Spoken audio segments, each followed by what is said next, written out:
2 విజయముతో 3వ దశ ఎమ్మెల్యేగా గెలిపించుకుంటామని జనసేన పార్టీ మాజీ నగరాధ్యక్షులు పార్టీ రాష్ట్ర నాయకులు సంగిశెట్టి అశోక్ పేర్కొన్నారు. రాష్ట్ర ప్రయోజనాలు కాపాడుకోవడం కోసం తెలుగుదేశం, జనసేన, భారతీయ జనతా పార్టీ ఆది నాయకులు ఉమ్మడి కూటమి కలయిక శుభపరిమాణమని, ఈ నేపథ్యంలో 3 పార్టీల కార్యకర్తలు, అభిమానులు క్షేత్రస్థాయిలో కూటమి విజయానికి అహర్నిశలు శ్రమించి విజయబావుట ఎగరవేస్తామని సంగిశెట్టి అశోక్ పేర్కొన్నారు. గురువారం ఉమ్మడి అభ్యర్థి వనమడి కొండబాబుకు సంఘీభావం తెలిపేందుకు గాను భారీ సంఖ్యలో జనసేన పార్టీ నాయకులు, కార్యకర్తలు కొండబాబు స్వగృహానికి చేరుకుని కొండబాబు విజయాన్ని ఆకాంక్షించారు. ఈ సందర్భంగా జనసేన పార్టీ రాష్ట్ర నాయకులు సంగిశెట్టి అశోక్ మాట్లాడుతూ, వివాదాలకు దూరంగా ప్రజా సంక్షేమానికి కట్టుబడి పనిచేసే కొండబాబుకు జనసేన పార్టీ నుండి సంపూర్ణ మద్దతు లభిస్తుందని తెలిపారు. నగర స్వరూపం ఎక్కడ, ఎలా, ఏ పరిస్థితిలో ఉందో తెలుసుకోగలిగిన ఏకైక నాయకుడు వనమాడి అని అన్నారు. రానున్న ఎన్నికల్లో ఉమ్మడి పార్టీల కూటమి అభ్యర్థి వనమాడి విజయానికి తామంతా కష్టపడి పనిచేస్తామని, ప్రజలు కూడా పనిచేసే వ్యక్తిని గుర్తించాలని ఈ సందర్భంగా అశోక్ పేర్కొన్నారు. జనసేన పార్టీ తరపున వనమాడి కొండబాబును కలిసిన వారిలో కాకినాడ సిటీ అధ్యక్షులు తోటా సుధీర్, జిల్లా కార్యదర్శి తాలాటం సత్య,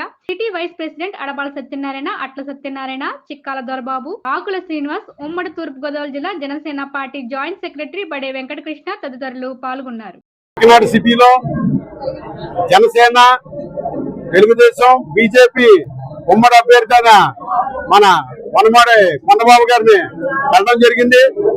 ఎందుకంటే ఈరోజు విశేషం ఎందుకు చెప్తున్నానంటే, నాకు నచ్చిన మనిషి వనమాడి కొండబాబు గారు.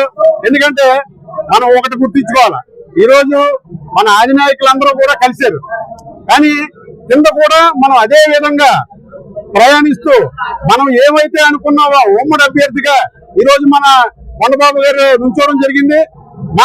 మనం గొప్పగా మనం ఈ రోజు కేడర్లో గాని ప్రజల్లో గాని చెప్పుకునే ఒక విషయం ఉన్నది. ఆయన 2 సార్లు ఎమ్మెల్యే చేశారు, ఆయన ఒక అనుభవం ఉంది. కాకినాడ స్మార్ట్ సిటీ తెచ్చినప్పుడు కూడా తెలుగుదేశం ప్రభుత్వం ఉంది, ఆయన ఎమ్మెల్యేగా వ్యవహరించడం జరిగింది.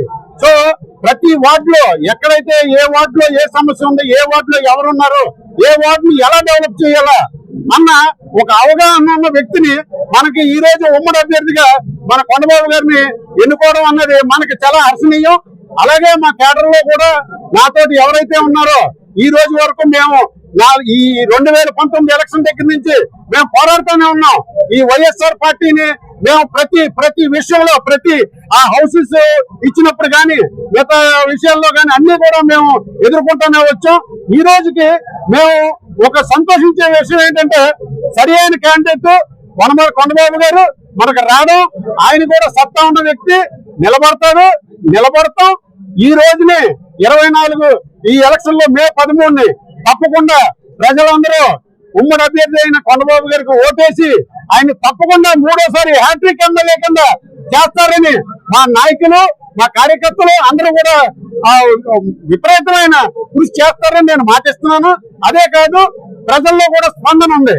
ఎందుకంటే ఆయన చేసిన కార్యక్రమాలు కానీ, ఎదుటి వ్యక్తి ఇప్పుడు ఉన్న ఎమ్మెల్యే గారు కానీ, వైఎస్ఆర్ పార్టీ నాయకులు కానీ చేసే అరాచకాలని ఆపి ఎవరికి కూడా శక్తి సరిపోలేదు. ఎందుకంటే అంత దౌర్జన్యాలు చేయడం అన్నది జరుగుతుంది.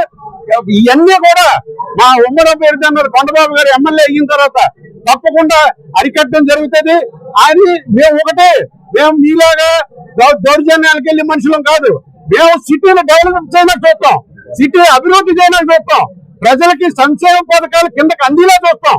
అంతే తప్ప మేము దౌర్జన్యాలు చేయనాకో ఆడి మీద ఈడి మీద కక్ష సాధింపు చర్యలకి మేము ఈ రోజు పార్టీలు కానీ క్యాండిడేట్ వనమాడి కొండబాబు గారు కానీ ఆ ఉద్దేశాలు లేవు. ప్రజలకి క్లియర్ కట్ గా మేము చెప్తున్నాం, మేము అభివృద్ధి చేయడానికి వస్తున్నాం, సంక్షేమ పథకాలు కింద వరకు అందేలా చేస్తున్నాం. మధ్యలో దళారీ వ్యవస్థ అన్నది ఉండదు. ఈ రోజు వైఎస్ఆర్ పార్టీలో ఉన్న దళారీ వ్యవస్థ అన్నది ఉండదు. ప్రతి ప్రజలకి అర్హత ఉన్న ప్రతి పౌరుడికి కాకినాడ సిటీలో సంక్షేమ పథకాలు అన్నది అందుతాయి.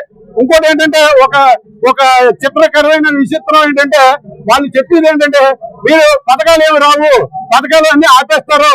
అవన్నీ కూడా మన ఆది నాయకులు పవన్ కళ్యాణ్ గారు అయితే ఉన్నాయండి, చంద్రబాబు నాయుడు గారు అయితే ఉన్నాయండి, క్లియర్ కట్ గా చెప్పారు ఏ పథకాలు రద్దు చేయం.